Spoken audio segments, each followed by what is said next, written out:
തുടർഭരണം ഉണ്ടാകുമ്പോൾ സ്വാഭാവികമായിട്ടും നല്ല ജാഗ്രത വേണം.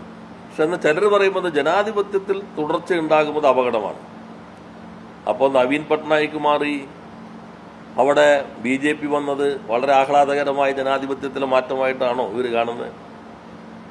അരവിന്ദ് കെജ്രിവാൾ AAP മാറി തുടർഭരണം അവസാനിച്ചു, അത് ജനാധിപത്യത്തിന്റെ വസന്തമായിട്ടാണോ ഈ വിമർശകർ കാണുന്നത്? ബീഹാറിൽ തുടർഭരണം നിൽക്കുന്നതിൽ ഒരു ആശങ്കയും കാണുന്നില്ലല്ലോ. ബംഗാളിലും തമിഴ്നാട്ടിലും ഇവർ മാറണമെന്നാണ്. തമിഴ്നാട്ടിൽ ഇപ്പോൾ സ്റ്റാലിൻ മാറണം എന്നതാണോ ഈ തുടർഭരണത്തിനെതിരെ നിൽക്കുന്ന ആളുകളുടെ അഭിപ്രായം? സ്റ്റാലിൻ മാറണം എന്നുള്ളതാണോ? തുടർഭരണത്തിൽ DMK അവിടെ നിന്ന് മാറണം എന്നുള്ളതാണോ ഈ തുടർഭരണവാദക്കാരുടെ അഭിപ്രായം? എന്നിട്ട് അവിടെ BJP വരണമെന്നാണോ? അപ്പൊ നമ്മൾ പറയുന്നതിന്റെ ഒരു നരേറ്റീവ്, നേരത്തെ നരേറ്റീവ് എന്തായിരുന്നു? അയ്യോ ഇടതുപക്ഷം ഉണ്ടല്ലോ, ഇവർ കാലാവധിയെ തയ്ക്കില്ല.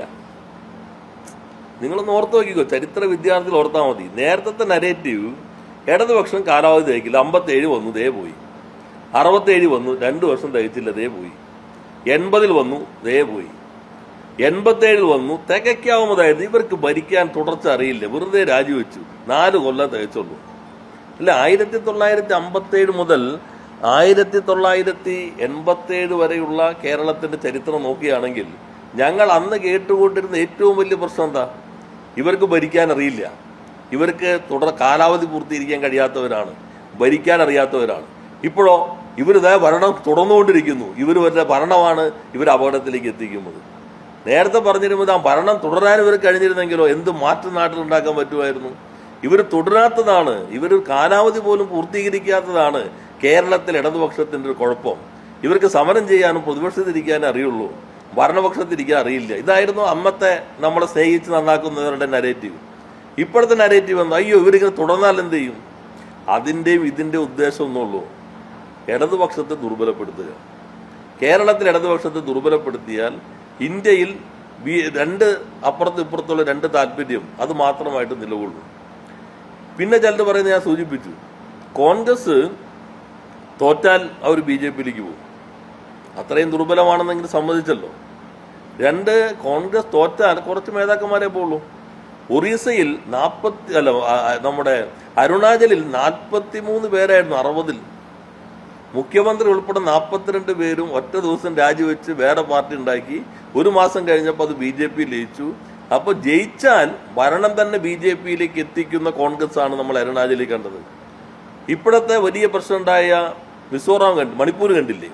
മണിപ്പൂര് കോൺഗ്രസ് നേതാവായിരുന്ന ആളല്ലേ BJPയുടെ മന്ത്രിയായിട്ട് മന്ത്രിസഭയിൽ ഉണ്ടായിരുന്നത്. അവിടെയും തളികയിൽ വെച്ചല്ലേ കൊടുത്തത്. ഇപ്പൊ ബീഹാറിൽ അവശേഷിച്ച് ആകെ കിട്ടിയ ആളുകൾ പോലും എങ്ങോട്ടാ പോകുന്നത്? ഗുജറാത്തിൽ ഒരു ഘട്ടത്തിൽ 10-30% വോട്ടുണ്ടായതല്ലേ. അവിടെ എന്ത് സംഭവിച്ചു? അപ്പോൾ കോൺഗ്രസ് ജയിക്കുമ്പോഴാണ് നമ്മൾ അപകടം കാണേണ്ടത്. ഭരണം തന്നെ BJPയിലേക്ക് വയ്ക്കാൻ മടിയില്ലാത്ത ആളുകളാണ് എന്ന് നമുക്ക് കാണാം. അതാണ് ഇപ്പോൾ അവരുടെ സ്റ്റേറ്റ്മെന്റുകളിൽ അഖിലേന്ത്യാ കോൺഗ്രസ് നേതൃത്വത്തെ പോലും തള്ളിപ്പറഞ്ഞുകൊണ്ടുള്ള അവരുടെ സ്റ്റേറ്റ്മെന്റുകളിൽ പ്രതിഫലിച്ചുകൊണ്ടിരിക്കുന്നത്. ഇതിന്റെ നരേറ്റീവ് എന്നാണ് പ്രതിപക്ഷ നേതാവ് പറഞ്ഞത്. നരേറ്റീവ് എന്ന് പറഞ്ഞാൽ ആധുനിക പ്രൊപ്പഗൻഡയിൽ സീക്വൻസസുകൾ അടക്കി വെച്ച് ഒരു പൊതുബോധം സൃഷ്ടിക്കുക, ഒരു പ്രചാരവേല നടത്തി ആളുകളെ സ്വാധീനിക്കുക. ഇതിനെയാണ് ഇന്നത്തെ കാലത്ത് നരേറ്റീവ് എന്ന പദം കൊണ്ട് അർത്ഥമാക്കുന്നത്. അദ്ദേഹം വളരെ സത്യസന്ധമായി പറഞ്ഞു, പഞ്ചായത്ത് തെരഞ്ഞെടുപ്പിൽ ഞങ്ങളുടെ നരേറ്റീവ് വിജയിച്ചു. അപ്പോൾ അവരൊരു പ്രൊപ്പഗൻഡ ഉണ്ടാക്കിയിരുന്നു. ഇപ്പൊ ഞങ്ങളുടെ നരേറ്റീവ് അടുത്ത് വരികയാണ്. അതിന്റെ ഭാഗമായി വരുന്ന കാര്യങ്ങളാണ്. മാഷ് കാണുന്ന അങ്ങനെയല്ല. മാഷെപ്പോലുള്ള ആളുകൾ ഇടതുപക്ഷത്തിന് ഇങ്ങനെ തുടർഭരണം വരുമ്പോൾ ശ്രദ്ധിക്കണം. അത് നമ്മൾ ശ്രദ്ധിച്ചുകൊണ്ടിരിക്കുകയാണല്ലോ.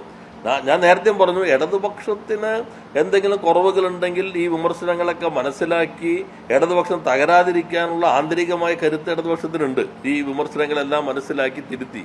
എന്നാൽ ഇടതുപക്ഷം തുടർന്നില്ലെങ്കിൽ കേരളം തകരും. കാരണം ഇപ്പൊ കണ്ടില്ലേ, പാഠപുസ്തകം അവസാന പാദത്തിൽ കൊടുക്കുന്നതാണ് ആധുനിക കാലത്തെ പരിഷ്കാരം. പാഠപുസ്തകം കുട്ടികൾക്ക് നേരത്തെ കൊടുക്കുമ്പോൾ തുഗ്ലക്ക് പരിഷ്കാരമാണ്. അപ്പൊ ഇവരെങ്ങോട്ടാണ് കൊണ്ടുപോകുന്നത്? വയനാട് തുരങ്കപ്പാത ഞങ്ങൾ അനുവദിക്കില്ല, അപ്പൊ തുരങ്കപ്പാത വേണ്ട എന്നുള്ളതിലേക്കല്ലേ അവർ കൊണ്ടുപോകാൻ പോകുന്നത്. ആർക്കാണ് ഇത്ര തിടുക്കം എന്ന് വെച്ചാൽ വേഗതയിലുള്ളതൊന്നും കേരളത്തിലേക്ക് വേണ്ട, അതല്ലേ അവരുടെ മറ്റൊരു സമീപനം എന്നുള്ളത്. അപ്പൊ ഇതെല്ലാം കാണിക്കുമ്പോൾ എങ്ങോട്ട് കൊണ്ടുപോകുന്നു, ഇവരുടെ അഭിപ്രായം എന്താണ്? അപ്പൊ ആ തുടർച്ച ഉണ്ടായില്ലെങ്കിൽ കേരളം തകരുന്നുള്ളതാണ്. ഇടതുപക്ഷം തകരാതിരിക്കാനുള്ള സംവിധാനം നമുക്ക് എല്ലാവർക്കും കൂടി ജാഗ്രതയോടുകൂടി നോക്കാം. പക്ഷെ ഇടതുപക്ഷം തുടർന്നില്ലെങ്കിൽ കേരളം തകരും എന്നുള്ള അവസ്ഥയിലേക്കുള്ളതാണ് എന്ന് കോൺഗ്രസ് നേതാക്കന്മാരുടെയും ലീഗ് UDF നേതാക്കന്മാരുടെ പ്രസ്താവനകളിലൂടെ ഇപ്പോൾ കുറെ കൂടി വ്യക്തമായിക്കൊണ്ടിരിക്കുകയാണ്.